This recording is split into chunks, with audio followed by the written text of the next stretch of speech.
Lovers point में आपका स्वागत है। तो आज हम बात करने जा रहे हैं EQ और IQ के डिफरेंस में। एक सही और सटीक उदाहरण हमारे प्राइम मिनिस्टर श्री नरेंद्र मोदी ने दिया है। अभी हम उनकी वीडियो देखेंगे। आदरणीय प्रधानमंत्री जी, मैं दीप्शी ग्रोवर दयाल सिंह कॉलेज की छात्रा हूँ। मेरा प्रश्न आपसे ये है कि परीक्षा के तनावपूर्ण दिनों में योग हमारी किस तरह सहायता करता है? क्योंकि आप स्वयं योग करते हैं, हम विद्यार्थियों के लिए कुछ आसन बताएं। धन्यवाद। माननीय टाइम्स नाउ टीवी चैनल के जरिए सारिका माकन ने आपसे पूछा है कि I am in class 12 with non medical stream, kindly advise some particular yoga asanas which can help to reduce stress and improve concentration. I have also read your book Exam Warriors. I think it shares some great tips which help students to deal with exam psychologically. कृपया इन सवालों के बारे में हम सबका मार्गदर्शन करें। माननीय प्रधानमंत्री जी को नमस्कार। मैं भावना जलाल, केंद्रीय विद्यालय IIP देहरादून की छात्रा, आपसे पूछना चाहती हूँ कि तथ्यों के मूल्यांकन के अनुसार हमें यह ज्ञात होता है कि 20% सफलता इंटेलिजेंस क्वेश्चन के कारण और 80% सफलता इमोशनल क्वेश्चन के कारण मिलती है, परंतु हम विद्यार्थी EQ को कहीं ना कहीं भूलकर IQ को अपने जीवन में अधिक महत्व देते हैं। अतः महोदय, आपसे यह गुजारिश है कि आप हमें EQ और IQ में समान रूप से संतुलन कैसे बैठाएं, में सलाह दें, ताकि आगे आने वाली 12वीं बोर्ड की परीक्षाएं और जीवन में आगे आने वाली सभी परीक्षाओं में हम अच्छे अंकों से उत्तीर्ण हों। धन्यवाद। एक ऐसा सवाल है जो सीधा एग्जामिनेशन से जुड़ा हुआ नहीं है, लेकिन IQ और EQ ये हम लोगों ने सुना है, लेकिन किसी को पूछोगे कि IQ क्या है, EQ क्या है, नहीं बोले वो इंटेलिजेंट है IQ, EQ क्या, तो यार सुना है, होगा कुछ इमोशनल कुछ चलता है। मैं बड़ी सरल रीत से बताता हूं आपको। एक तो ये बताया जाता है कि IQ का खिलने का जो सबसे बड़ा अवसर होता है, जो विज्ञान से संबंधित लोगों का कहना है कि ज़्यादा से ज़्यादा 5 साल के पहले ही ये सब ऑलरेडी पनपना हो जाता है, बाद में तो उसका प्रगटीकरण होता है।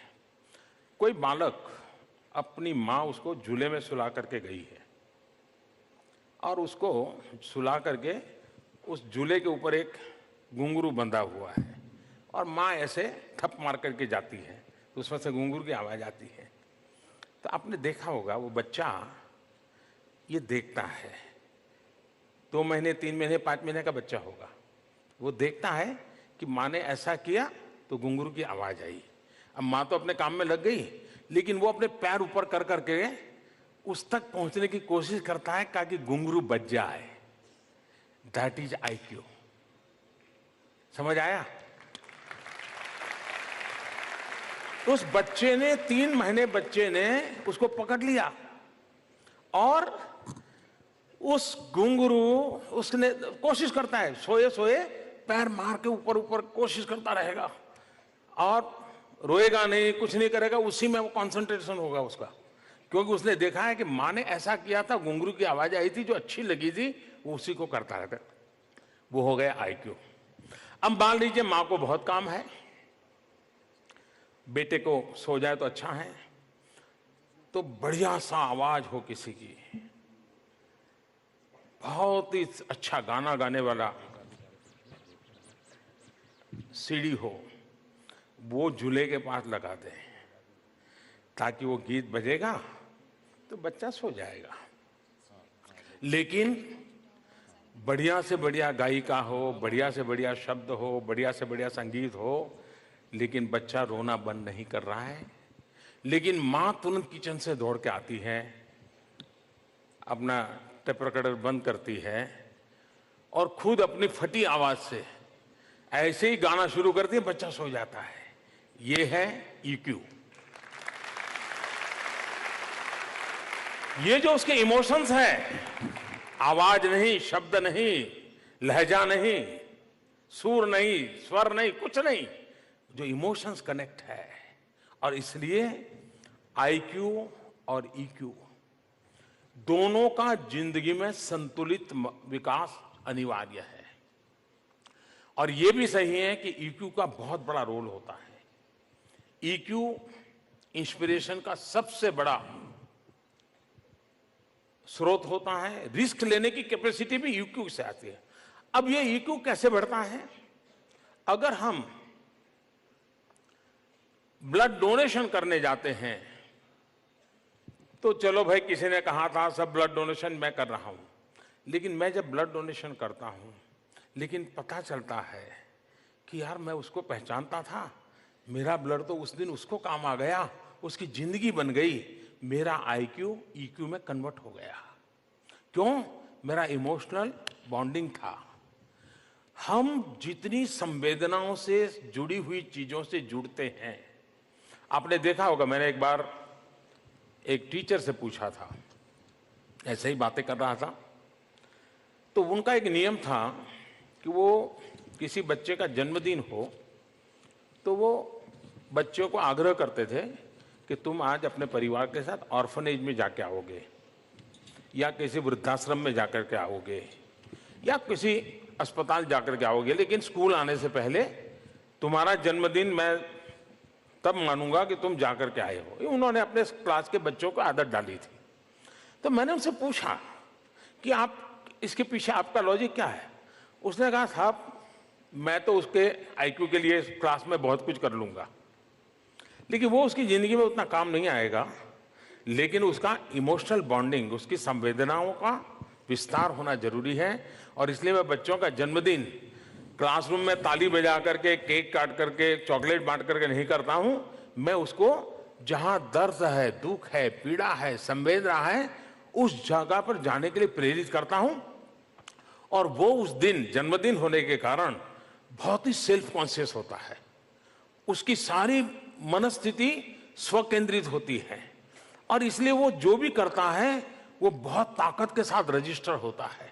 और इसलिए मैं आग्रह करता हूं कि जिस दिन उसके सबसे जागृत अवस्था है, उस दिन उसको इन संवेदनाओं से जोड़ूं। मैं समझता हूं कि हमारे लिए बहुत आवश्यक है कि हम जीवन में ऐसा कुछ समय ऐसे लोगों के बीच में बिताएं, कभी उनको पूछें तो। हमने कभी, हमारे यहां जो अखबार डालने के लिए आता होगा ना, कभी उसका नाम नहीं पूछा होगा। 2 दिन नहीं आए तो कभी नहीं पूछा होगा, अरे भाई तुम बीमार तो नहीं थे, क्या हो गया? कभी एग्जाम हुई तो आपने उसको नहीं पूछा होगा, अच्छा आपके बच्चों भी एग्जाम होती होगी, कैसे करते हैं आप? नहीं पूछा होगा। दूध देने वाला, घर में दूध बेचने वाला जो सुबह दूध देने आता है, हमको नाम भी पता नहीं होगा उसका नाम क्या है। जो ड्राइवर हमें स्कूल ले जाता है, हम 20, 22, 25 बच्चे स्कूल में बैठते हैं, हमारे में से किसी को उस ड्राइवर का नाम मालूम नहीं होगा, इतना ही पता होगा ड्राइवर भाई, ड्राइवर अंकल। कभी पूछा कि आप यहां कैसे आए, बच्चे क्या कर रहे हैं? आप देखिए, आपका खुद का सोचने का तरीका बदल जाएगा।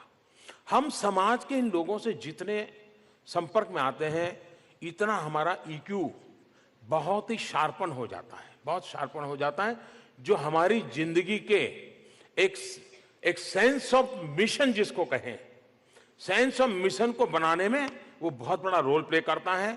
और आईक्यू सक्सेस दे सकता है, लेकिन सेंस ऑफ मिशन देने में ईक्यू बहुत बड़ा रोल करता है। और हमने, अभिभावकों ने, टीचर्स ने ईक्यू के प्रति लगातार फोकस रखना चाहिए, तब जाकर के खेल के मैदान में प्रतिस्पर्धी को मात दे दी, विजय निश्चित हो गई, लेकिन प्रतिस्पर्धी अगर गिर गया तो मैं अपना विजय की चिंता किए बिना उसकी बीमारी, उसकी तकलीफ में पहुंच जाता हूं, तुरंत उसको खड़ा कर देता हूं।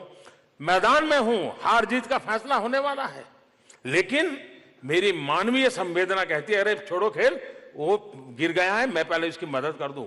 वो ईक्यू आपको जिंदगी की एक बहुत बड़ी ताकत देता है, और इसलिए हमने उस दिशा में प्रयास करना चाहिए।